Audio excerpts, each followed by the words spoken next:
नमस्कार, मी जया मेहरा. दबंग 24 न्यूज चॅनलमध्ये आपले स्वागत आहे. सियाराम मिल्क व्यवस्थापनावर सदोष मनुष्यवधांचा गुन्हा दाखल करा. कॉम्रेड राजेंद्र साठे. अमरावती नांदगाव पेठ येथील सियाराम मिल्कमधील काम हेमराज हुक्रे यांच्या मृत्यू प्रकरणी कंपनी व्यवस्थापक व संबंधित सुपरवायझर सदोष मनुष्यवधांचा गुन्हा दाखल करण्याची मागणी वस्त्रोद्योग कामगार युनियन CITU तर्फे करण्यात आली.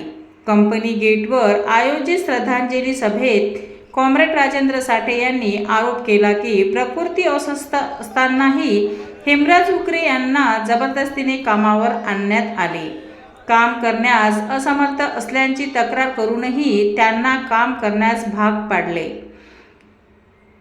दरम्यान त्यांना चक्कर येऊन पडल्याने डोक्यावर गंभीर दुखापत झाली व उपचारादरम्यान 18 मे रोजी त्यांचा मृत्यू झाला. मृतकांच्या कुटुंबाला 50 लाखांची मदत व त्यांच्या आईला 10,000 रुपये पेन्शन देण्याची मागणी यावेळी करण्यात आली.